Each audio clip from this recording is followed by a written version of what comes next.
पुस्तक का नाम लाला लाजपत राय, लेखक पंडित श्री राम शर्मा आचार्य। ऑडियो 2। मैट्रिक की परीक्षा विशेष अंकों के साथ पास करने से उन्हें जो छात्रवृत्ति की सुविधा मिली, उसके सहारे वे उच्च शिक्षा के लिए लाहौर चले गए तथा अरबी, उर्दू और भौतिक विज्ञान के साथ पंजाब विश्वविद्यालय से स्नातक की उपाधि ग्रहण की। किंतु इससे उन्हें संतोष न हुआ। कारण यह था कि उन दिनों पंजाब विश्वविद्यालय की उपाधि कुछ अधिक महत्वपूर्ण न मानी जाती थी। कलकत्ता विश्वविद्यालय की डिग्रियों का उन दिनों बहुत मान था। इस अंतर के कारण उन्हें अपना परिश्रम व्यर्थ जाता दिखाई देने लगा। किसी तपस्या की अप्राप्त सिद्धि यदि थोड़ी सी तपस्या और मिला देने से पूर्ण और प्रकाम हो सकती है, तो धैर्यवान साधक उससे पीछे नहीं हटते। वे कुछ समय और तप कर ऐसे कुंदन बन जाते हैं जिसकी प्रतिभा और प्रभा फिर कभी आजीवन मंद नहीं होती। शिक्षा में अपनी सफलता का असफल रूप देखकर लाला लाजपत राय ने कोई सोच न किया और वे कलकत्ता विश्वविद्यालय की उपाधि के लिए कृत संकल्प होकर पुनः अध्ययन में जुट गए और इस बार उन्होंने फारसी के साथ उस विश्वविद्यालय का स्नातक प्राप्त कर लिया। महान का संपर्क मध्यम को भी महान बना देता है। कलकत्ता विश्वविद्यालय की उपाधि मिलते ही उनकी पिछली डिग्री का महत्व बढ़ गया और लाला लाजपत राय 1-1-11 की तरह उन दोनों डिग्रियों से विशेष गुरुता युक्त हो गए। इस तपस्या में तन्मयता के कारण असावधान लाजपत राय पर रोग ने एक बार फिर आक्रमण कर लिया। इस बार की बीमारी से उन्हें बड़ा क्षोभ हुआ। वे सोचने लगे, यदि इसी प्रकार रोगों का शत्रु आगे भी उनके पीछे पड़ा रहा तो वे भविष्य के मनोनीत कर्तव्य किस प्रकार पूरे कर सकेंगे। अंततः उन्होंने एक दिन अपने जीवन क्रम का आमूल संपादन कर डाला। कमियों, त्रुटियों और कृत्रिमताओं से निकाल फेंकने के साथ साथ कठोर संयम, नियमित दिनचर्या और युक्ताहार विहार की ऊंची और अटूट प्राचीर से अपने स्वास्थ्य की किलेबंदी कर दी, जिसके फलस्वरूप उनका आरोग्य अपने शत्रु रोगों से सदा सर्वदा के लिए निर्द्वंद हो गया। अब लाला लाजपत राय शिक्षा के उस परिवेश में आ गए थे जहां से वे अपने लक्ष्य वकालत की ओर अभियान कर सकते थे। उन्होंने लॉ विश्वविद्यालय में प्रवेश ले तो लिया, किंतु अर्थाभाव के कारण लॉ की डिग्री लोहे के चनों से कम कड़ी सिद्ध न हुई। उनकी शिक्षा का यह अंतिम दौर मानो उनके धैर्य, पुरुषार्थ और कष्ट सहिष्णुता की अंतिम परीक्षा थी। उन्होंने इस समादृत सफलता को किस दारिद्रता का सामना करते हुए प्राप्त किया, इसका परिचय उनके लिए इस विवरण से ही मिल जाता है। उन्होंने लिखा है, लॉ कॉलेज के मेरे प्रारंभिक 2-3 माह तो असहनीय कठिनाई में बीते। इन दिनों मेरी आंखों ने मुझे बड़ा कष्ट दिया। भोजन का अभाव तो जब तक बना ही रहता था, जिसे दिन भर पानी पी पी कर पूरा करने का प्रयत्न किया करता था। दिन भर भूखा रहकर रात को भूखे सो जाने का तो जैसा मैं आदी हो गया था। मेरी पुस्तकें मेरी शुद्धता को बहुत कुछ बहलाए रहती थीं। भोजन का अभाव मेरी चिंता का उतना बड़ा विषय नहीं था जितना कि चिंता मुझे कॉलेज की फीस और छात्रावास के शुल्क की थी। न तो ट्यूशन मिल रही थी और न उसके लिए समय ही मिल पाता था। वकालत का पाठ्यक्रम पूरा करने के लिए मेरा एक एक क्षण जरूरी था। कई माह प्रयत्न और खोज करने के बाद एक मार्ग मिल पाता था। वह था विद्यालय की मात्र 6 रुपये मासिक की छोटी सी छात्रवृत्ति। मेरे लिए उस समय यह छोटी सी धनराशि भी बहुत बड़ी चीज थी। वह भी सरलता से न मिल सकी। उसके लिए मुझे इतना बड़ा संघर्ष और प्रयत्न करना पड़ा जितना कोई एक खजाने के लिए न करता, किंतु उसके सिवाय अन्य उपाय भी तो न था। उस समय वह छोटी सी धनराशि मेरे जीवन लक्ष्य का आधार होने के कारण मेरे लिए बड़ी मूल्यवान थी। यदि उस संक्रांति समय में मैं उस समय प्रयत्न और प्राप्ति के अनुपात की तुलना करने की भावुकता में आ जाता तो निश्चय ही एक बड़ी भूल हो जाती। अतएव मैंने प्रयत्न के एक बड़े मूल्य पर वह छोटी सी धनराशि उत्साहपूर्वक प्राप्त कर ली। बड़े प्रसन्नता हुई।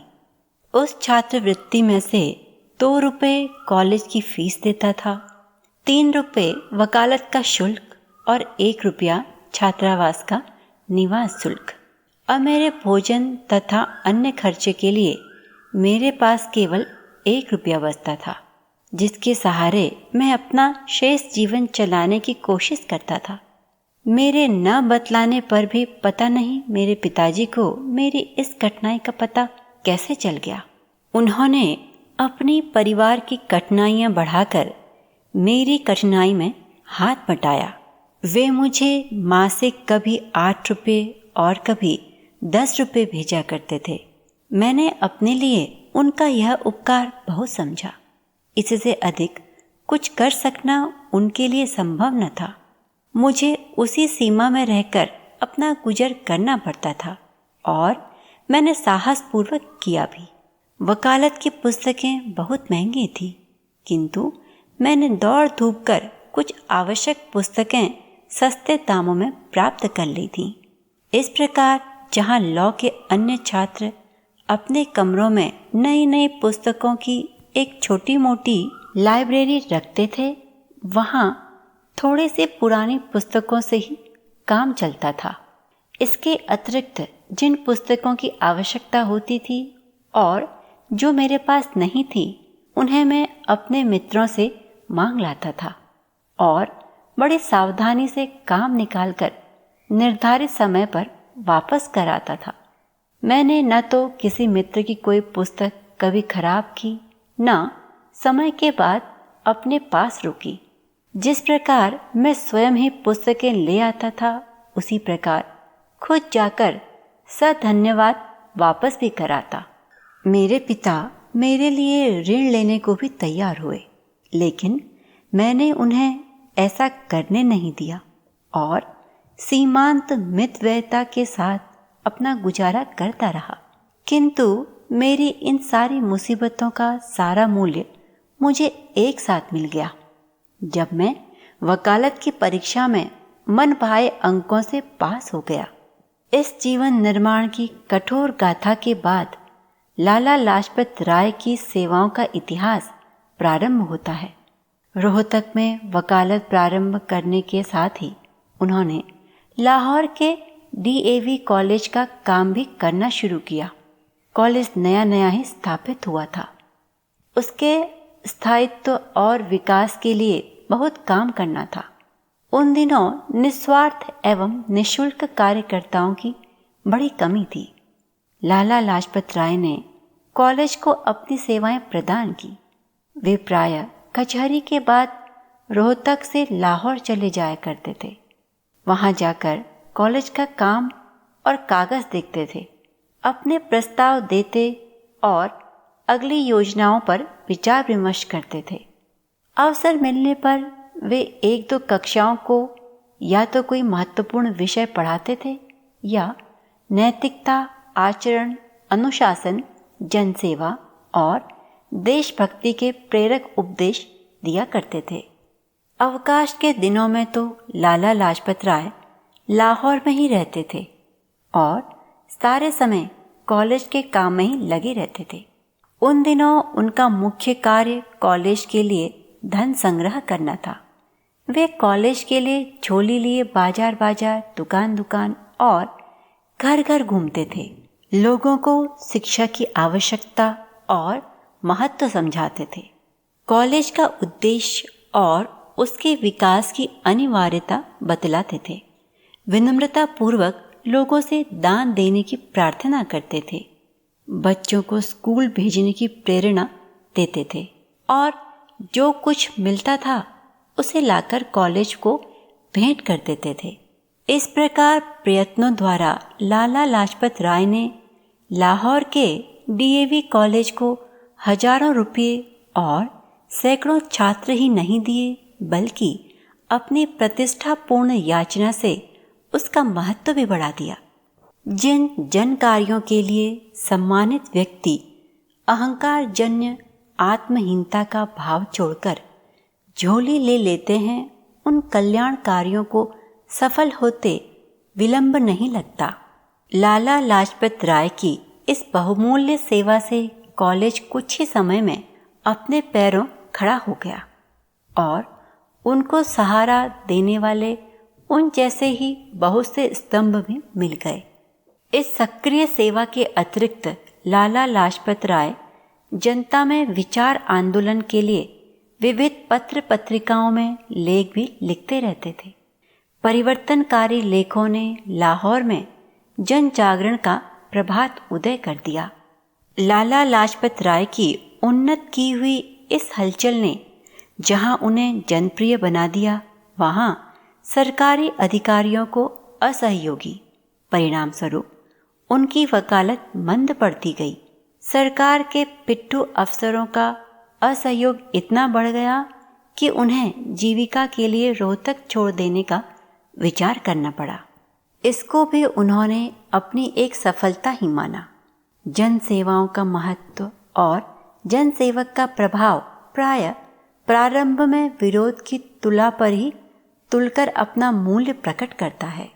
यद्यपि कॉलेज में उन्हें आर्थिक सहायता देने का प्रस्ताव किया, किंतु उन्होंने उसे अस्वीकार कर दिया और कहा, किसी जन संस्था को सहायता दी जाती है या उल्टे उससे सहायता ली जाती है।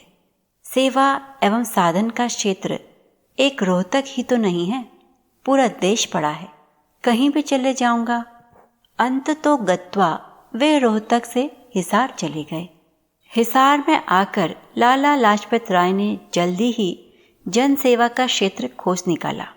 उन्हें पता चला कि म्युनिसिपैलिटी में मंत्री स्थान रिक्त है, जिसके कारण उनका काम सुचारू रूप से नहीं हो पा रहा है।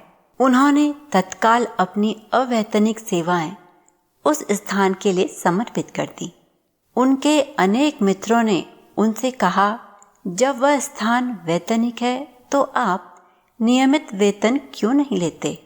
मित्रों का परामर्श सुनकर लाला जी हंस उठते थे और कहा करते थे कि मैं उस स्थान पर जन सेवा के लोभ से गया हूँ, पैसे के लोभ से नहीं। पैसे की अधिक लिप्सा अच्छी नहीं होती। यह मनुष्य को हर दर्जे का स्वार्थी बना देती है। स्वार्थी व्यक्ति समाज का स्वाभाविक विरोधी होता है। मैं समाज का विरोधी नहीं, हितैषी बनना चाहता हूँ और परामर्श देता हूँ कि आप लोग भी स्वार्थ की सीमा कुछ कम करके समाज की सेवा करें, जिससे कि समाज उन्नति और देश स्वाधीनता की ओर बढ़े। उनके इस परामर्श और उस कार्य का अनेक अच्छे आदमियों पर अनुकूल प्रभाव पड़ा। उन्होंने अपना सुधार किया, जन सेवा की ओर अग्रसर हुए और उसके अभूतपूर्व आनंद के लिए लाला जी को धन्यवाद किया। लाला जी ने बहुत समय तक म्युनिसिपैलिटी के मंत्री पद पर काम किया और इस अवधि में नगर के अनेक सुधार कराए। नगर की स्वच्छता और छोटे शिक्षा संस्थानों की सहायता को उन्होंने स्थायित्व दिलाया। चुंगी चौकियों पर होने वाले भ्रष्टाचार को रोका और कर्मचारियों के लिए अनेक सुधारों का प्रयत्न किया। उन्होंने इस प्रकार म्युनिसिपैलिटी के एक आदर्श मंत्री का उदाहरण लोगों के सम्मुख रखा।